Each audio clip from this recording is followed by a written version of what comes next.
نحمدہ ونصلی ونسلم علی رسولہ النبی الکریم اما بعد فاعوذ باللہ من الشیطان الرجیم بسم اللہ الرحمن الرحیم۔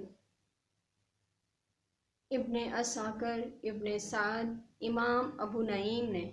حضرت ابن عباس رضی اللہ تعالی عنہ سے روایت کیا ہے کہ دور رضاعت میں حضرت حلیمہ سعدیہ رضی اللہ تعالی عنہ آپ صلی اللہ علیہ وآلہ وسلم کا بہت زیادہ خیال رکھتی تھی، اور آپ سے اس قدر محبت، چاہت، الفت اور نسبت کی وجہ سے وہ ایک لمحہ بھی آپ سے غفلت نہ برتتی تھی، اور ہر لمحہ آپ صلی اللہ علیہ وآلہ وسلم کو اپنی نگاہوں کے سامنے رکھتی اور آپ کا دیدار کرتی رہتی تھی۔ ایک دن انہوں نے قدر غفلت برتی تو حضور صلی اللہ علیہ وآلہ وسلم اپنی بہن شیمہ کے ساتھ، اپنی رضائی بہن شیمہ کے ساتھ ریوڑ لے کر جنگل کی طرف نکل گئے، اور جب حضرت حلیمہ سعدیہ رضی اللہ تعالی عنہ کو خبر ملی تو وہ فوراً بے قرار ہو گئیں اور پریشان ہو کر گھر سے باہر نکل آئیں اور آپ صلی اللہ علیہ وآلہ وسلم کو تلاش کرنے لگیں۔ اتنی ہی دیر میں انہوں نے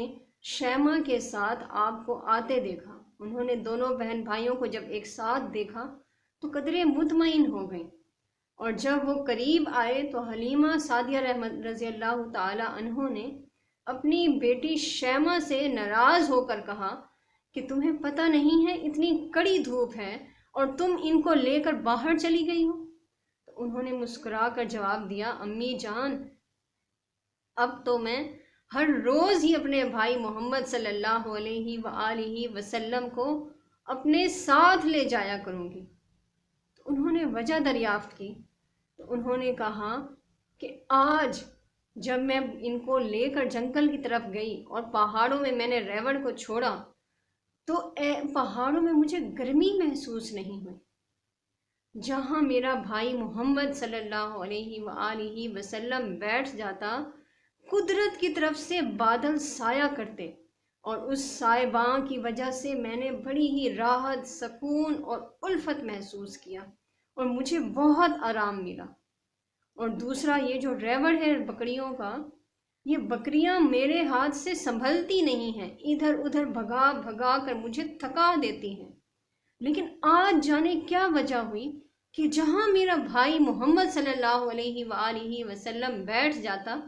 یہ بکریاں وہیں پر جمع ہو جاتی، دو زانوں ہو کر بیٹھ جاتی اور صرف میرے بھائی محمد صلی اللہ علیہ وآلہ وسلم کے چہرے کو ہی دیکھتی رہتی، اور میں ان کو روزانہ گھاس کھلا کھلا کر تھک جاتی ہوں، لیکن ان کی بھوک نہیں مٹتی۔ آج ان کا پیٹ کچھ کھائے بغیر صرف میرے بھائی محمد کو دیکھ کر ہی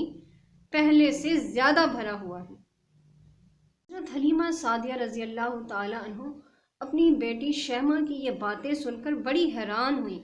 اور انہوں نے اس سے کہا کہ کیا تم واقعی سچ کہہ رہی ہو؟